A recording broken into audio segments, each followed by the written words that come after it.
Mr. Chair, can I forward my next questions to Commodore J. Tariela? Yeah. Commodore Tariela, ako po kasi talagang naniniwala ako na yung West Philippine Sea atin yun eh. At ako talagang saludo ako sa pinakikita mo na ipinaglalaban mo ang soberenya ng ating bansa. Have you ever been a victim of fake news, malicious attacks on the internet when it comes to safeguarding and protecting the territorial and matters that affect the Philippines? Yes, sir. You have? Yes, sir. And what were the nature of these attacks? Well, primarily, sir, they are calling me as a U.S. lapdog. I was recruited for CIA that even my mother cannot believe. Sa mukha-mukha lang, sir. Pero sinasabi nila I'm a CIA agent. They're also saying that I am receiving talent fee from the U.S. Embassy. At one point, they also said that I went to the residence of Speaker to receive 3 black bags. Those kind of things, sir. And were these attacks from Filipinos or from foreigners? From Filipinos, sir. From Filipinos? Yes, sir. Okay. I'm sorry for my ignorance. Are those Filipinos present in this room? Yes, sir. They're here now? Yes, sir. Can you point them out? Mr. Mark Lopez, sir. Oh. Mr. Mark Lopez. I can't seem to. Who is Mark Lopez? Oh, there. Okay. Mr. Mark Lopez. So dito po sinasabi ni Commodore J. Tariela na meron ka daw pong mga isinusulat na hindi makatotohanan laban sa kanya. Pwede mo po bang ipaliwanag ito? Baka po si Commodore Tariela po ang dapat magpaliwanag kung ano po yung sinulat ko. Okay, yes, please. I mean, I want to understand because I want to know, because you're a uniformed personnel of the Philippine government. Yes, sir. No? And your duty is to uphold the Constitution and to fight for sovereignty and for the protection of the welfare of the Filipinos. Yes, sir. So I want to know, because if he's a Filipino and he's attacking fellow Filipinos, medyo red flag po sa akin yon. So pwede po bang ma-share mo pa ang uri ng mga sinabi ni Mark Lopez laban po sa inyo? Yes, sir. Last February 5, 2025, he posted it on his X account. Si J. Tariela ang masigasig na nagbebenta niyan, sponsored by Biden administration. And also, last August 23, 2024, he said, "Patriotism my ass. Kayo kaya ang taksil sa bayan dahil sunod-sunuran kayo sa dikta ng Amerika. Booking na ang kawalang hiyaan mo, J. Tariela." And okay, yes. Series of postings, sir. Yeah. Let's ask him to comment on those. Mr. Mark Lopez, you're questioning the patriotism of one of our uniformed personnel. You describe him as a lapdog of the U.S. because he's fighting for the sovereignty of our country. So where are you coming from? Mr. Chair, I have been reading a lot and I have been being bombarded with a lot of news about the South China Sea issue. And among this news or information that I have been able to obtain is that the United States is using the Philippines to promote its agenda in the South China Sea. And it is on Google, it is in the news. And okay, the basis of my assertion about Commodore Tariela is very striking because yung pong ginagamit niya mga terms regarding the South China Sea issue is very similar to the United States propaganda regarding the South China Sea issue. And it is also on record that Commodore Tariela has been to the United States, has been is very supportive of the assertive transparency that is being propagated by the United States in the South China Sea. Okay, thank you very much, Mr. Mark Lopez. Ang hindi ko lang po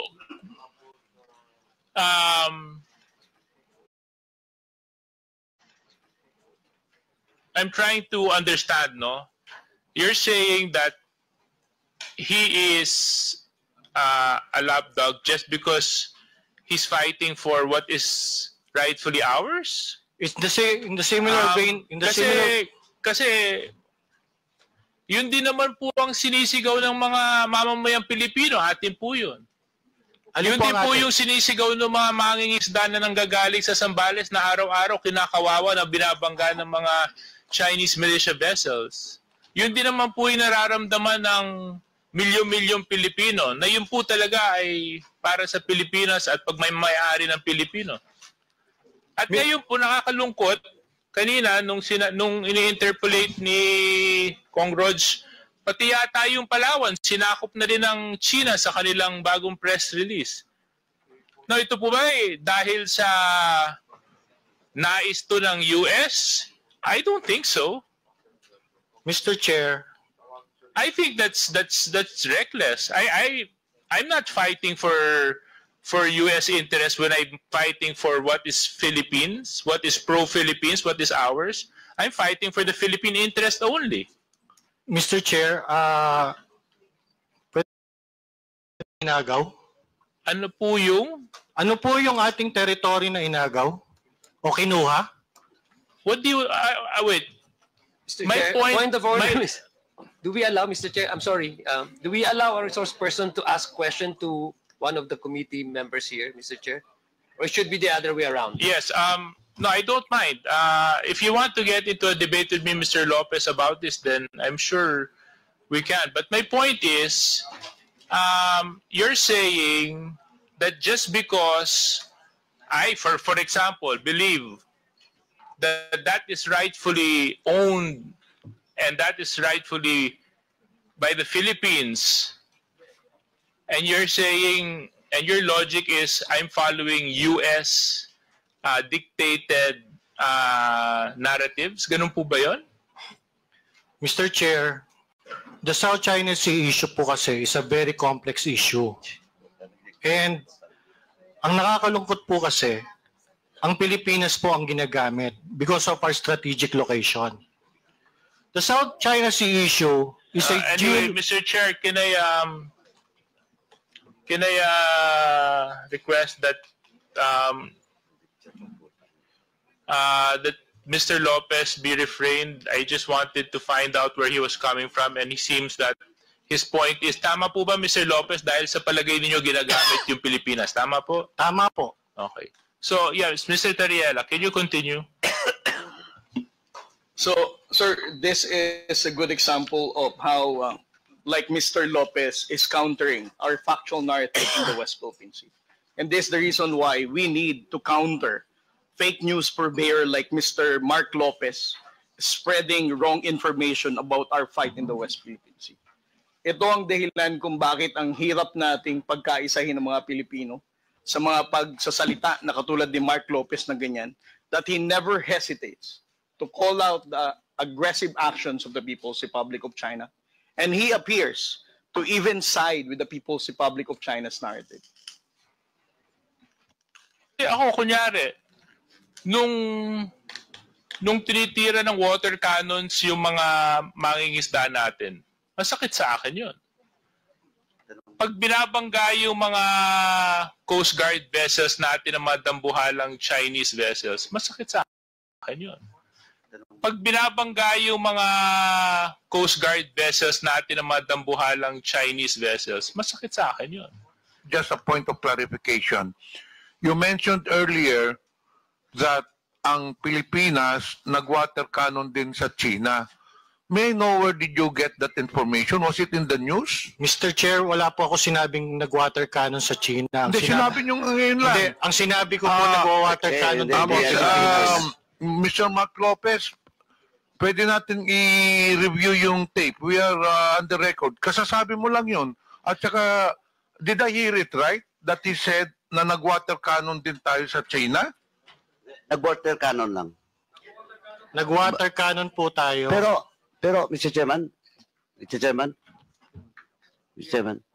pero Mr. Lopez, Opo, Mr. Chair. Yes, sir.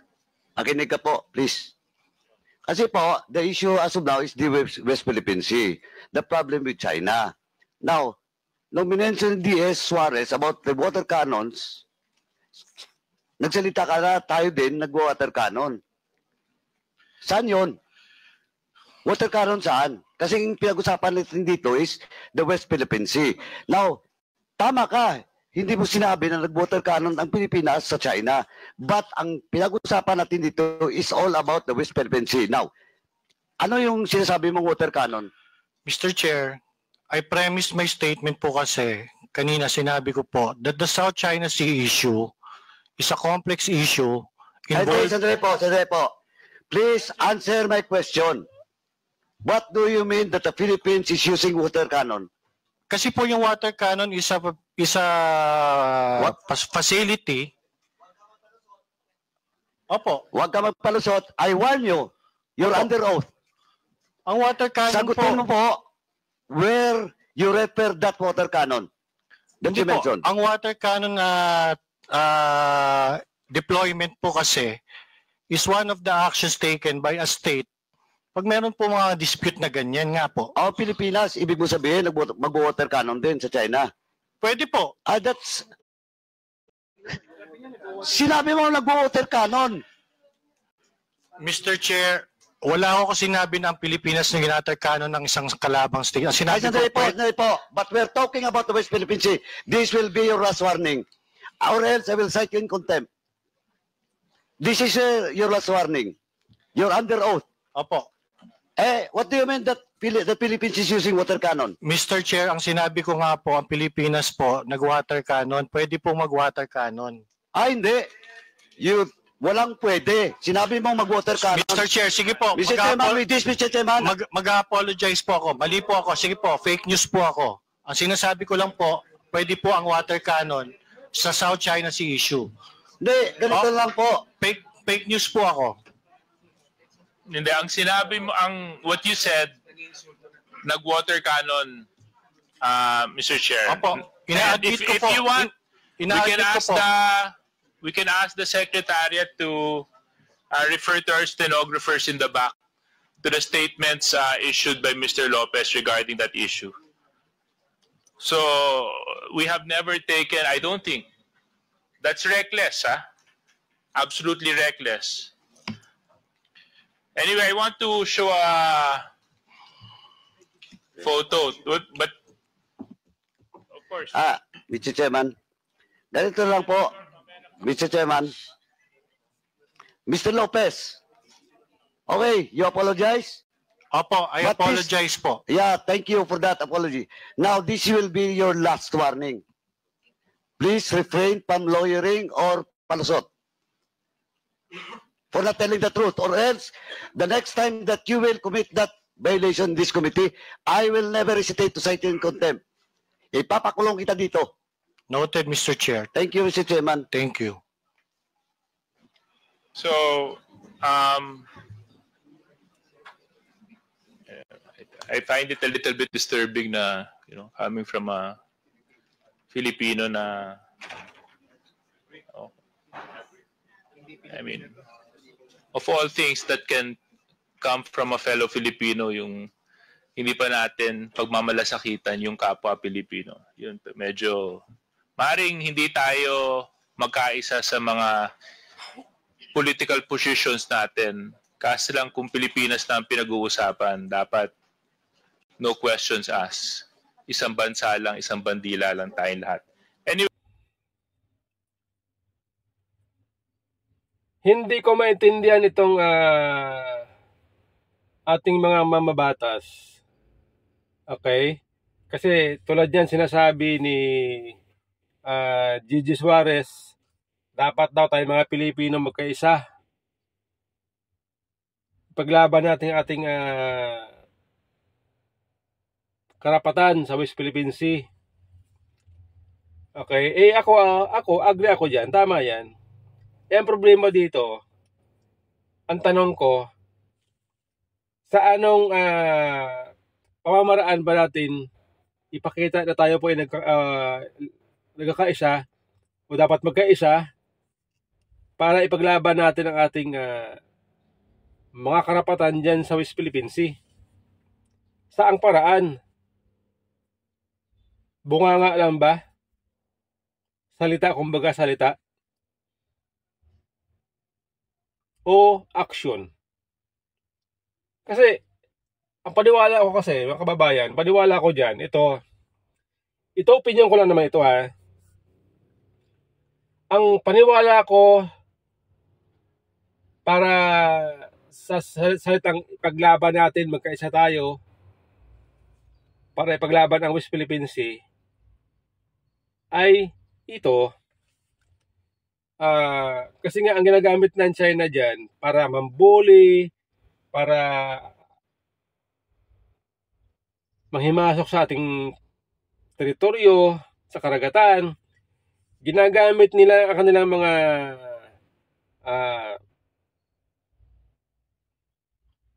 barkong malalaki, Coast Guard, ang kanilang mga sinasabi dyan na yung mga barko nila na pinaparada nila dyan, mga milisya. Ang lalaki po ng barko ng China, samantalang atin, bangka lamang. Doon pa lang, agrabyado na tayo. So ngayon, dapat ang gawin ng gobyerno, dagdagan pa ang budget ng modernisasyon ng AFP para bumili din ng barko malalaki na siyang gagamitin natin dyan para tayo hindi basta-basta bulihin ng China. Ganun dapat. Kasi kung bunganga lang, sabihin namin, maingay tayo, amin yan. Wala mangyayari, wala. Wala yan. Wala yan. Yun ang desisyon ng tribunal, hindi nga sinunod. Tayo pa kaya, bunganga lang. Okay din yun. Maingay tayo. Pero, dapat ang gawin ng Pilipinas, bumili tayo ng barko, dagdagan yung budget ng AFP, modernization, bumili ng barko, bumili ng armas, magpalakas, para paglaon, bandang huli, tayo po ay lalakas ang ating sandatan lakas.